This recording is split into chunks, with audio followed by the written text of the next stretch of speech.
जय हिंद दोस्तों, आप सबको इंडिया माई चैनल पर स्वागत है। दोस्तों, आपको कल तो न्यूज मिल गया होगा।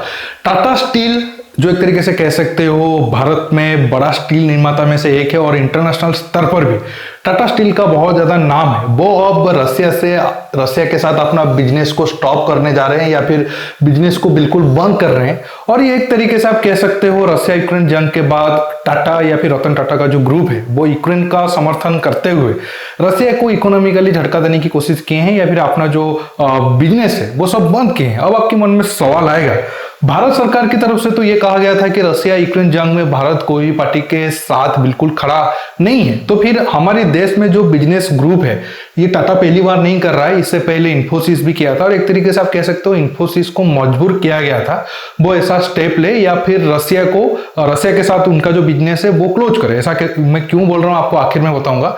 इन्फोसिस के बाद टाटा दूसरा बड़ा बिजनेस ग्रुप है जो अब रसिया के साथ अपना बिजनेस को बंद कर रहे हैं।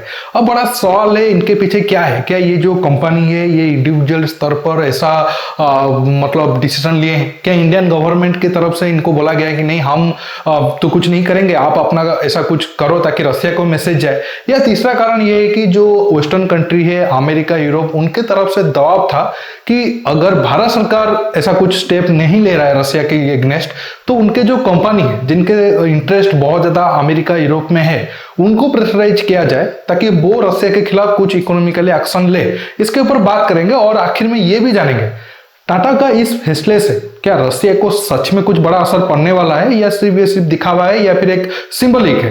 दोस्तों, जानने के लिए आप आखिर तक के वीडियो को देखते रहिए और ज्यादा से ज्यादा लाइक शेयर करना बिल्कुल मत भूलिए। तो सही मायने में देखा जाए तो टाटा ग्रुप ने जो फैसला लिया है ये एक तरीके से मुझे लग रहा है तीसरा कारण जो मैंने आपको बताया कि अमेरिका और वेस्टर्न कंट्री का दबाव था, इसके पीछे वही रीजन है। भारत सरकार का ना ही इसमें कोई हाथ है, ना टाटा और इन्फोसिस वालों का ऐसा मानवाधिकार जाग गया कि वो यूक्रेन मुद्दे को लेकर उनको बहुत दिल को झटका लगा और वो रसिया के साथ ये संबंध को तोड़ दिए। अगर आप मानवाधिकार का उल्लंघन की बात करोगे रसिया यूक्रेन की जंग में, हाँ रसिया ज्यादा कर रहा है लेकिन ऐसा नहीं है कि यूक्रेन वालों ने भी कुछ नहीं कर रहे हैं। वो भी निहत्थे रसियन आर्मी वालों को मार रहे हैं और उनके मतलब एक तरीके से आप कह सकते हो उनके हाथ में जो कुछ है वो भी रूल अपने हिसाब से तोड़ रहे हैं और जंग में आप किसी को दोष नहीं दे सकते हो। उनके लिए अगर यूक्रेन के हिसाब से सोचोगे उनके हिसाब से 10 रीजन है कि वो रसिया के आर्मी वालों के साथ ऐसा करे। वो मुद्दे पर हम नहीं जाते हैं जो क्योंकि दोनों ही साइड में लोग गलत काम कर रहे हैं। अगर हम टाटा ग्रुप की बात करें, टाटा ग्रुप ने फैसला तो ले लिया है कि वो रसिया के साथ अपना टाटा स्टील जो है वो रसिया के साथ अपना बिजनेस नहीं करेगा, मतलब ऐसा। और ये बड़ी बात है कि टाटा स्टील का कोई ऑफिशियल प्लांट वगैरह रसिया में नहीं था। ये सिर्फ रसिया से जो कच्चा माल है या फिर जो रॉ मटेरियल है वो इंपोर्ट कर रहे थे या फिर उसको बाद वो यूरोप में या फिर इंडिया में उनके जो फैक्ट्री है वहां पर बहुत सारा रॉ मटेरियल इस्तेमाल हो रहा था। अब वो ये फैसला ले रहे हैं कि वो रॉ मटेरियल को अब रसिया से इंपोर्ट नहीं करेंगे और इनका कोई एम्प्लॉय भी ऑफिशियली रसिया में था नहीं। तो एक तरीके से देखा जाए इससे रसिया को कोई बहुत ज्यादा नुकसान तो नहीं होने वाला है। हालांकि ये कोई रिपोर्ट में पता नहीं चला ये कितने बिलियन डॉलर का रॉ मटेरियल रसिया से हर साल टाटा स्टील इंपोर्ट करता था। अगर वो आंकड़ा हमारे पास होता तो हम ज्यादा कुछ खुलकर बता सकते थे। लेकिन अगर आप टाटा ग्रुप के टाटा स्टील की बात करोगे तो टाटा स्टील तीसरे नंबर पर आता है। जो टाटा ग्रुप में जितने सारे कंपनी है अगर कोई ज्यादा पैसा टाटा ग्रुप को दे रहा है सबसे ऊपर शायद टीसीएस आ जाएगा, उसके बाद टाटा मोटर्स, फिर टाटा स्टील का नाम आ जाएगा। और यूरोप में तकरीबन 3 बिलियन डॉलर का बिजनेस है टाटा स्टील का और जो ब्रिटेन है वहां तो 50-60 हजार लोग टाटा ग्रुप में अंदर काम कर रहे हैं और जो मैन्युफैक्चरिंग बड़े बड़े कंपनी है उनके अंदर टाटा ग्रुप का नाम है। तो लग रहा है वहां से प्रेशर आया है कि रसिया के साथ अपना बिजनेस वगैरह मत करो। और जैसे मैंने कहा और उसी इंटरेस्ट या फिर अपना बिजनेस इंटरेस्ट को देखते हुए टाटा ग्रुप ने ये फैसला लिया है कि नहीं हम रसिया के साथ बिजनेस नहीं करते हैं। रसिया से उनको ज्यादा कोई फायदा नहीं हो रहा था लेकिन इस कदम से उन्हें यूरोप में उनकी इमेज को मिलेगा, साफ सुथरा इमेज बनेगा और उनका ये बिजनेस स्ट्रांग होगी। क्योंकि आप सबको पता होगा जब से सैंक्शन वगैरह रसिया से लग रहा है, रसिया के ऊपर लग रहा है, तब से अमेरिका और यूरोप के बहुत सारे कंपनी रसिया के साथ बिजनेस को बंद किए हैं। तो उस लिस्ट में टाटा भी एक तरीके से जो आप कह सकते हो आर होना चाहता था।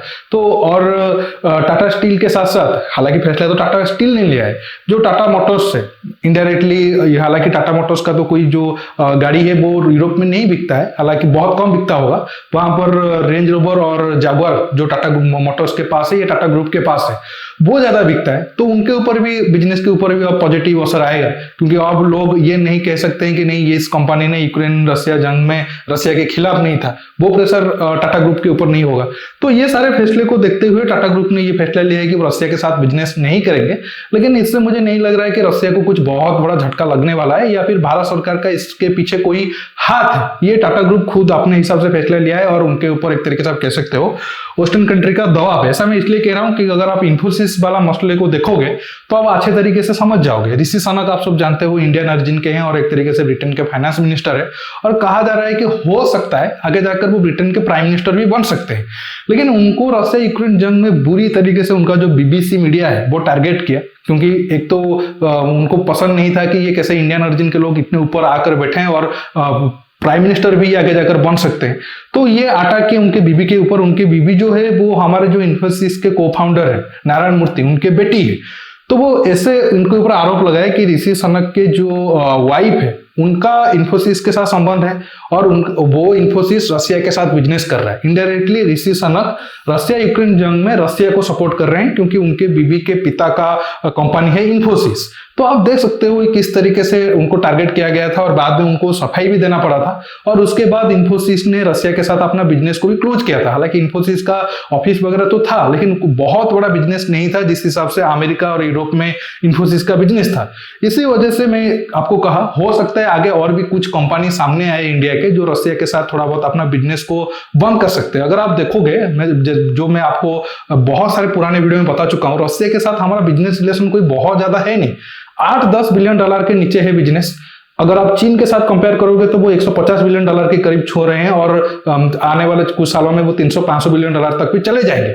हमारा बिजनेस तो बहुत ही कम है। तो इसी वजह से जो बिजनेस ग्रुप जिनका थोड़ा बहुत एक तरीके से आप कह सकते हो मार्केट शेयर अमेरिका और यूरोप में है या फिर उनके ऊपर डिपेंड करते हैं, उनके जरिए घुमा फिरा कर रसिया को टारगेट करने की कोशिश किया जा रहा है।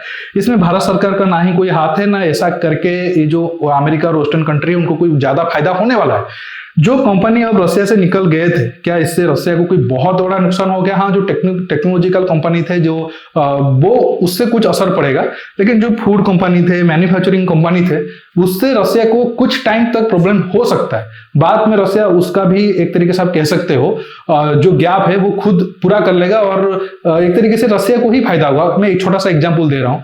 बीच में हमें बहुत सारे चाइनीज ऐप वगैरह बैन किए, तो क्या हमें आज वो आपकी कमी खल रही है? बिल्कुल भी नहीं, क्योंकि उनका रिप्लेसमेंट आप बहुत सारे आ गए हैं। तो इसी वजह से ठीक है, अब रसिया का विरोध करना अमेरिका और वेस्टर्न कंट्री का बिल्कुल एक तरीके से आप कह सकते हो इंटरेस्ट में है, लेकिन जबरदस्ती भारत को इसमें खींच कर लाना ये बिल्कुल भी ठीक बात नहीं है। दोस्तों, आप मुझे नीचे कमेंट बॉक्स में कमेंट करके बताइए, जो टाटा ग्रुप ने फैसला लिया है कि वो रसिया के साथ बिजनेस नहीं करेंगे, क्या इसमें आप सहमत हो या नहीं हो? नीचे कमेंट बॉक्स में कमेंट करके बताइए। और ये वीडियो को ज्यादा से ज्यादा लाइक शेयर करने के साथ साथ आप मेरे चैनल को सब्सक्राइब करिए और सब्सक्राइब बटन के पास जो बेल आइकन है उसे प्रेस करिए, ताकि आगे आप मेरे आने वाले वीडियो को मिस ना कर सके। दोस्तों, रुकता हूं, बहुत जल्द और एक नए टॉपिक के साथ मिलूंगा। नमस्कार, जय हिंद।